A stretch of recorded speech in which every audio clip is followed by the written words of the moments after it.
हरे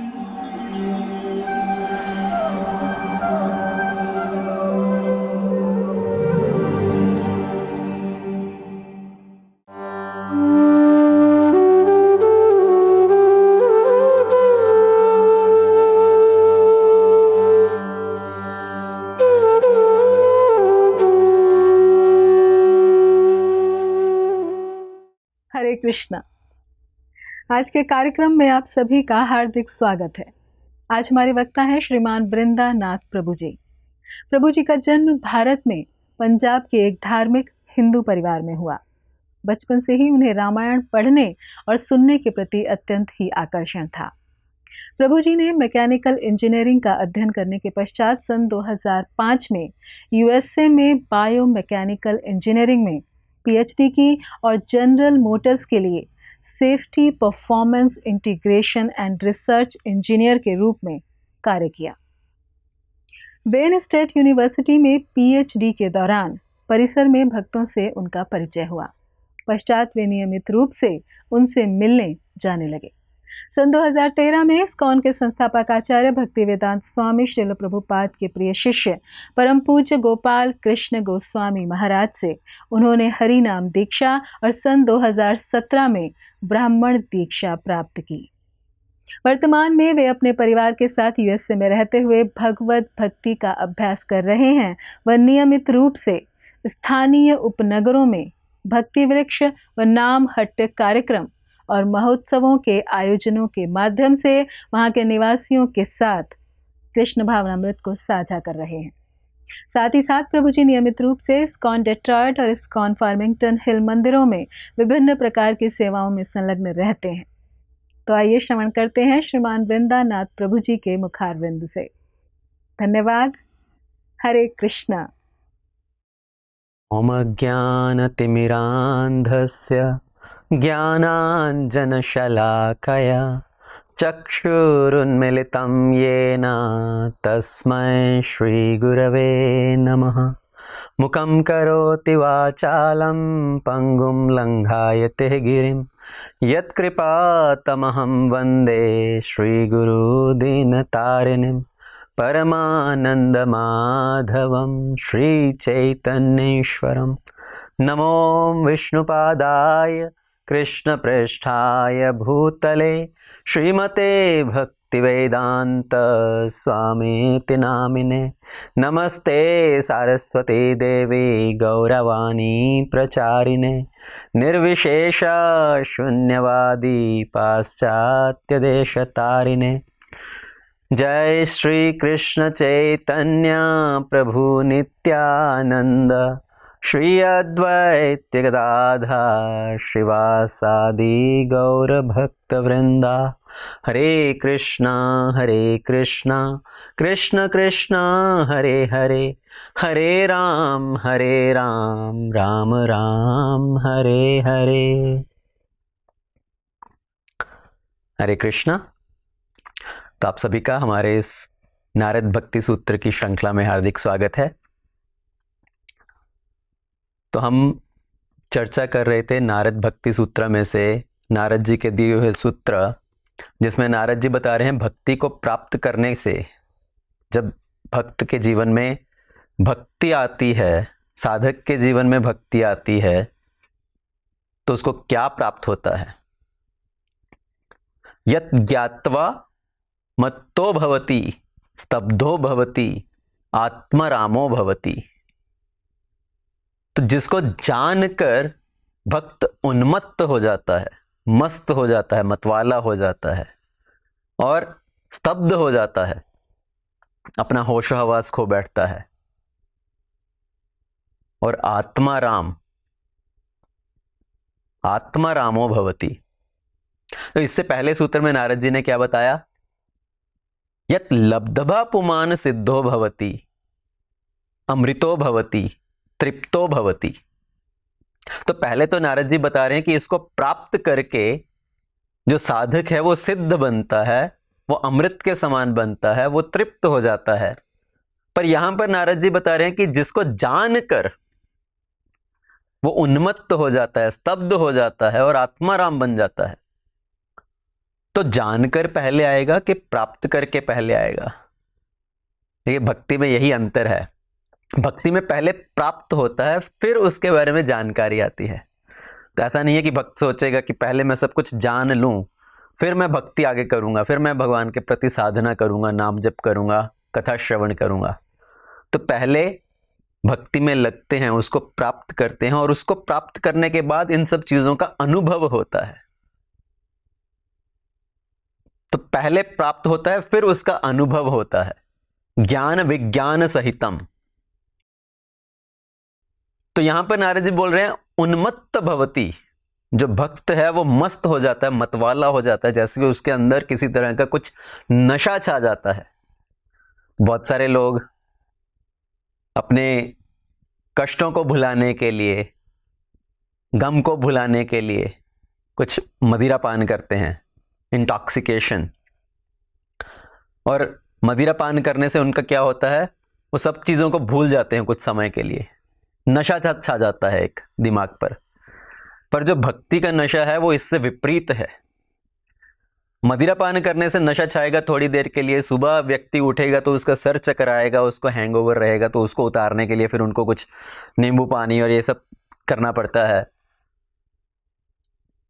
पर भक्ति का नशा ऐसा है, हरि नाम का नशा ऐसा है, जो एक बार छा जाए तो उतरता नहीं है।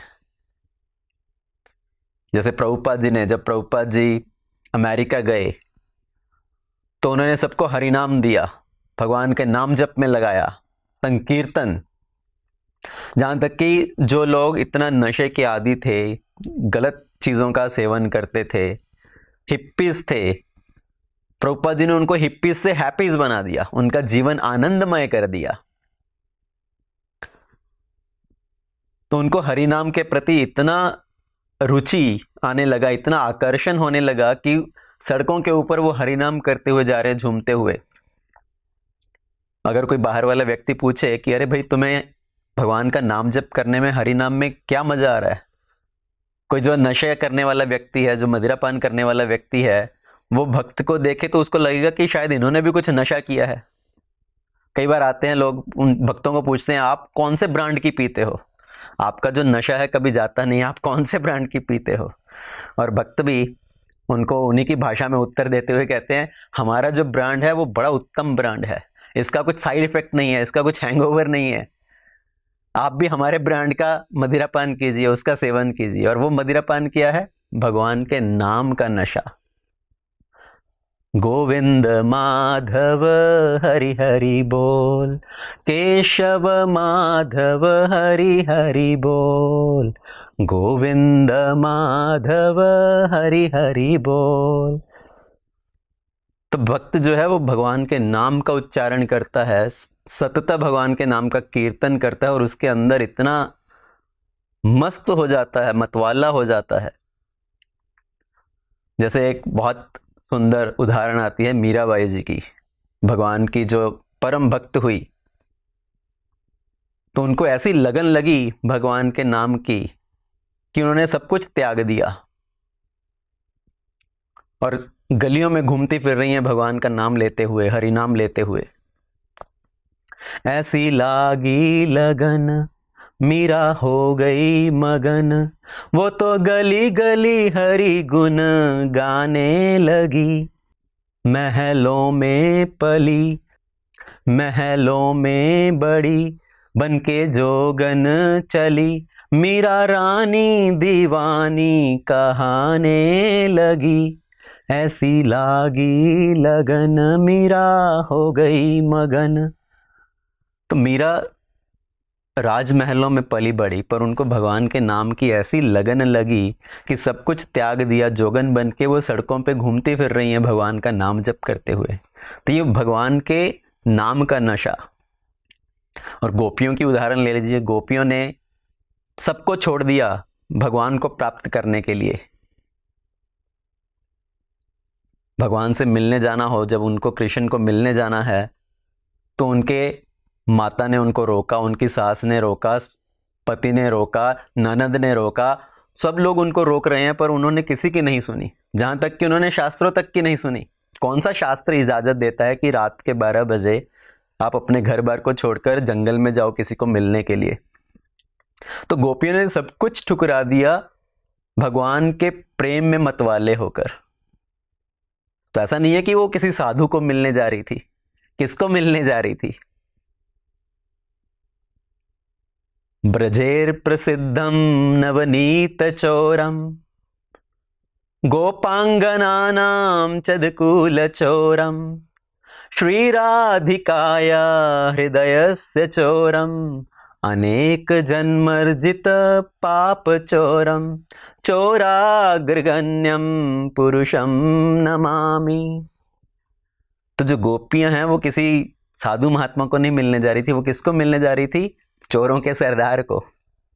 कौन है? कन्हैया, जो पूरे वृंदावन में प्रसिद्ध है मक्खन चुराने के लिए।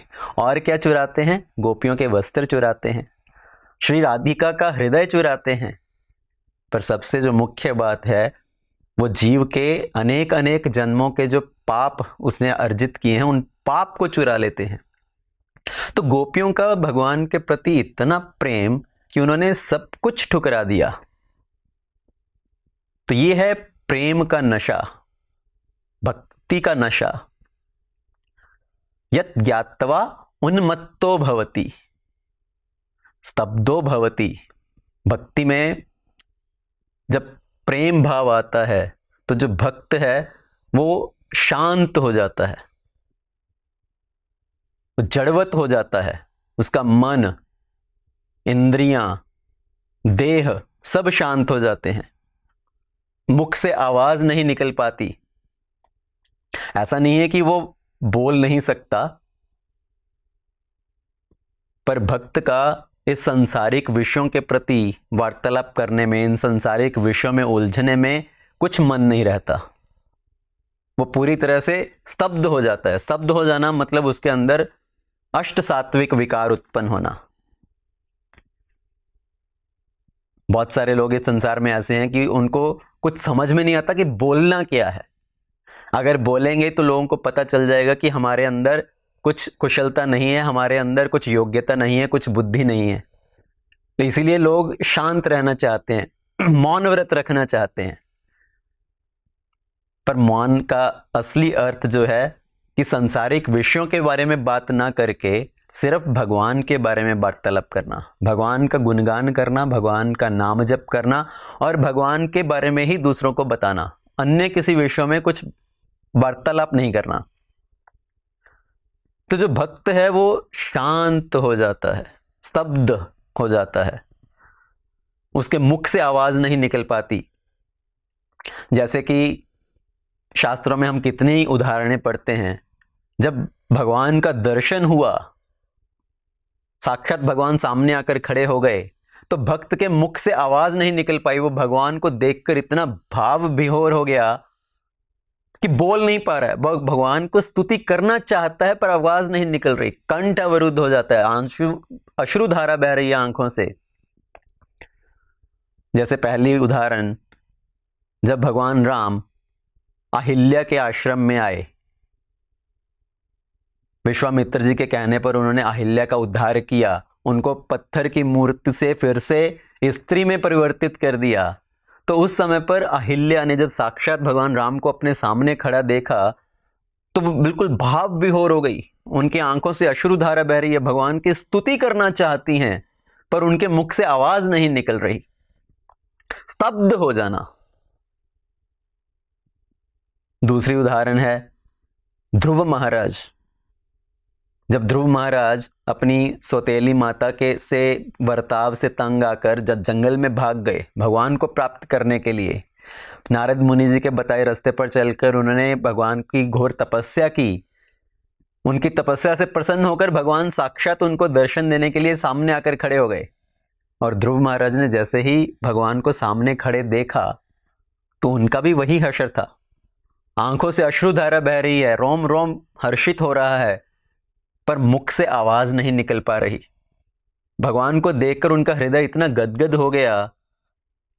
भगवान की स्तुति करना चाहते हैं, भगवान को प्रार्थना करना चाहते हैं, पर मुख से आवाज नहीं निकल पा रही, स्तब्ध हो गए। और ऐसे ही एक और उदाहरण आती है शबरी जी की। शबरी ने भगवान की कितने कितने वर्षों तक प्रतीक्षा की। उनके गुरुजी ने उनको बोला कि तुम्हारे आश्रम में राम स्वयं चलकर आएंगे, तुम बस भगवान के नाम का जप करो। तो शबरी जी सतत भगवान का नाम जप करती, रोज रास्ता बुहारती, रोज पथ को निहारती कि कब किस रास्ते से राम जी मेरे आश्रम में आएंगे, मेरी कुटिया में आएंगे। और एक दिन राम जी चलकर शबरी के आश्रम में आए। शबरी फूल बिछा रही थी रास्ते में, और जैसे ही उसने दो चरणों को देखा तो शबरी ने मुख उठाकर ऊपर देखा तो राम जी खड़े हुए हैं और उनकी आंखों से अश्रुधारा बहने लगी। भगवान के चरण धुला रही हैं वो अपने अश्रुओं से। तो वो भी भगवान की स्तुति करना चाहती हैं उस समय पर उनके मुख से आवाज नहीं निकल पा रही। तो श्री रामचंद्र जी ने शबरी माता को बोला, माते आप हमें कुछ बैठने के लिए स्थान नहीं दोगी, कुछ खाने के लिए नहीं दोगी? तो शबरी जी उनको लेकर गई अपने कुटिया में। पर भक्त का जो चित्त है, जो मन है, वो क्या है? पूरी तरह से भगवान में आकर्षित है। उसके मुख से आवाज नहीं निकल पाती। भगवान के दर्शन करके वो इतना भाव विभोर हो जाता है, स्तब्धो भवति। इस संसार में लोग बहुत कुछ बोलना चाहते हैं, बहुत सारे विषयों में बात करना चाहते हैं, पर जब भगवान के बारे में बात आती है तो कोई मुख से आवाज नहीं निकल पाती। तो इसलिए कहते हैं कि हमारी जो शब्द हैं, हमारी जो वाणी है, उसको हमें उस तरह से ढालना चाहिए, उस तरह से परिवर्तित करना चाहिए कि कम से कम हमारे मुख से इस तरह के शब्द निकलें जो दूसरों को प्रिय लगें, दूसरों को हर्ष प्रदान करें। ऐसी वाणी बोलिए मन का आपा खोए, औरन को शीतल करे आपहु शीतल होए। तो जिससे हमारा हृदय स्वयं पवित्र हो और दूसरों को भी हर्ष प्रदान करे, दूसरों को भी पवित्र करे, इस तरह की वाणी बोलनी चाहिए। इस संसार में हमारे शब्द से अधिक शक्तिशाली और कुछ नहीं है। एक बार अकबर और बीरबल में वार्तालाप हुआ। अकबर ने बीरबल को पूछा कि इस संसार में सबसे अधिक शक्तिशाली क्या है? तो बीरबल ने उत्तर दिया कि सबसे अधिक शक्तिशाली है हमारे शब्द, हमारी वाणी। और अकबर ने कहा, ऐसा कैसे? मुझे सिद्ध करके दिखाओ, प्रूफ दो इसका। तो बीरबल जी ने कहा, अवश्य मैं आपको इस बात का प्रूफ दूंगा उचित समय पर। तो कुछ दिनों के बाद बीरबल अकबर के पास आए। उन्होंने बोला, मैं आपकी बहन को अपने घर पे खाने के लिए आमंत्रित करना चाहता हूं, मैं उनकी कुछ सेवा करना चाहता हूं, अभ्यागत करना चाहता हूं, तो आप अपनी बहन को कृपया हमारे घर पर भेजिए खाने के लिए। तो अकबर ने अपनी बहन को बोला उनके घर पे निमंत्रण स्वीकार करने के लिए, खाने पर जाने के लिए। तो बीरबल के घर पर अकबर की बहन आई खाना खाने के लिए। बीरबल ने इतना सुंदर स्वागत किया, जमीन पर इतने पुष्प बिछाए कि जमीन दिखाई नहीं दे रही थी। उनके बैठने के लिए सोने की मुद्राओं का एक आसन बनाया गया। तो उनको सोने की अशर्फियों, सोने की मुद्राओं से बना हुआ आसन दिया गया बैठने के लिए, और खाने के लिए तो नाना तरह के व्यंजन बनाए गए। तो उनको खूब अच्छे से खिलाया गया। अच्छे से खाना खाने के बाद बीरबल जी फिर से आए कि कुछ और लीजिए, थोड़ा सा और भोजन लीजिए। तो उन्होंने कहा, नहीं बस हो गया, अभी और इच्छा नहीं है। बीरबल ने फिर से कहा, एक थोड़ा सा और लीजिए। उसने कहा, नहीं नहीं बस हो गया। तो फिर बीरबल ने उनको एक व्यंग किया, खाले खाले तेरे खसम का क्या जाता है। तो अकबर की बहन को इतना क्रोध आया, वो पूरे क्रोध में भरकर अकबर के पास वापस आई और बोला कि आपके इस सेवक को इसी समय दंड दीजिए, इनको मृत्यु दंड दीजिए। तो अकबर ने कहा, क्या हो गया, कुछ बताओ तो सही, हमें हुआ क्या है। तो बीरबल को भी बुलाया गया, उनको पूछा कि क्या हुआ, बताओ हमें क्या बात हुई। तो बीरबल ने पूछा, आप इनको पूछिए इनका स्वागत कैसा था। तो अकबर ने पूछा कि तुम्हारा स्वागत कैसा? स्वागत तो बहुत बढ़िया था, इतने फूल बिछाए गए कि जमीन दिखाई नहीं दे रही थी।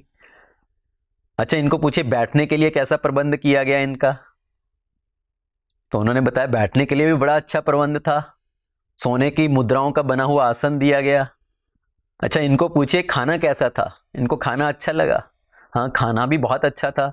तो सब कुछ इतना अच्छा था, तो हुआ क्या? तो हुआ क्या? अंत में सिर्फ एक कटु वचन से, एक व्यंग से उनको इतना क्रोध आया कि वो बाकी सब बातें भूल गई और इस जिद पे अड़ गई कि इनको मृत्यु दंड दीजिए। तो बीरबल ने बोला, देखिए मैंने आपको प्रूफ देना था, उसी के लिए ये सब किया कि संसार में हम किसी के लिए कितना भी कुछ कर लें, पर जब कुछ कटु शब्द बोले जाएं तो वो बात मन के अंदर चुभ जाती है। तो जो शब्द हमारे हृदय पर प्रभाव डालते हैं, इसलिए शब्द सबसे शक्तिशाली हैं। तो हमें अपने जो शब्द हैं, हमारी वाणी है, ऐसी होनी चाहिए जो हमें भी पवित्र करे और दूसरों को भी पवित्र करे। और वो वाणी कैसी हो सकती है? जब हम अपनी वाणी से भगवान के नामों का उच्चारण करें।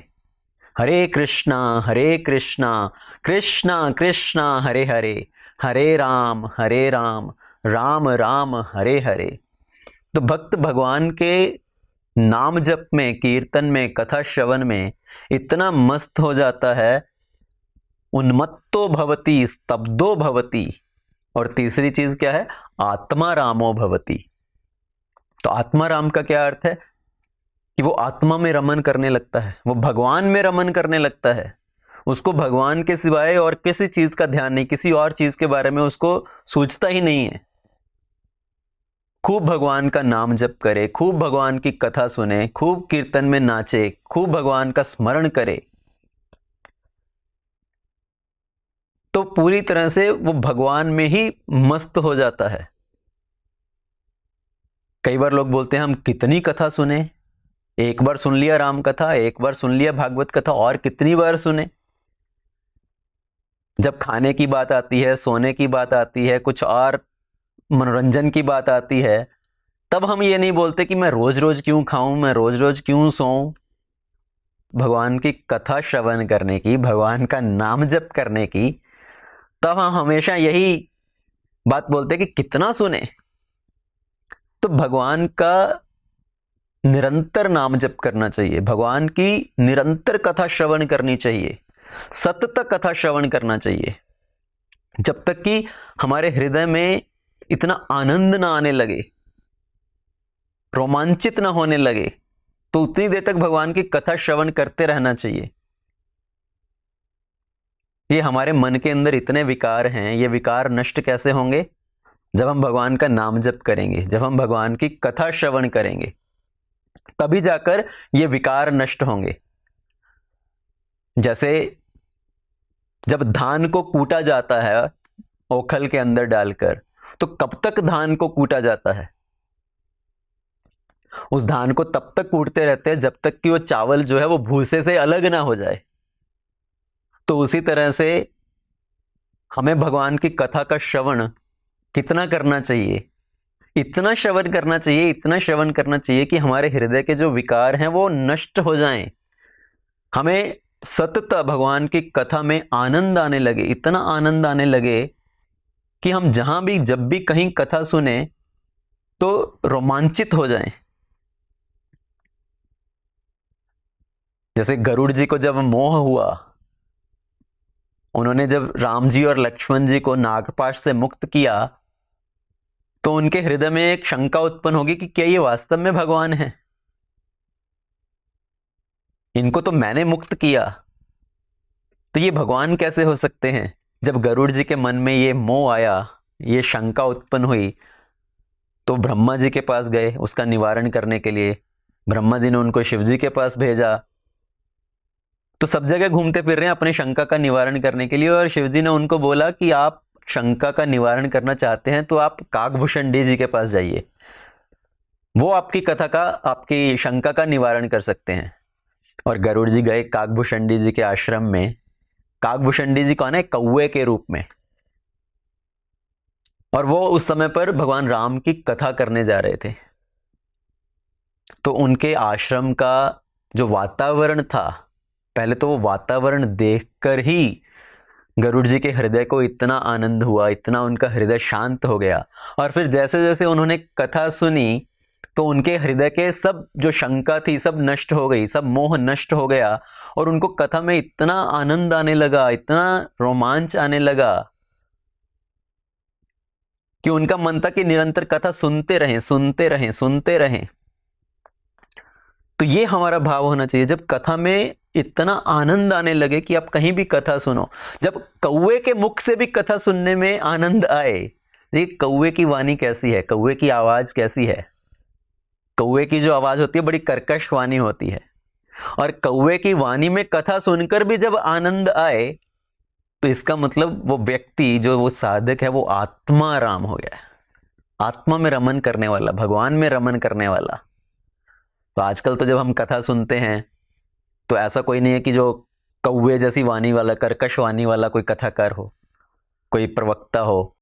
आजकल तो सब लोग बड़ी मधुर वाणी में बोलने का प्रयत्न करते हैं। बहुत लोग संगीत सीखते हैं, संगीत के प्रभाव से कथा सुनाने का प्रयत्न करते हैं ताकि सब लोगों को, सुनने वालों को आनंद आए।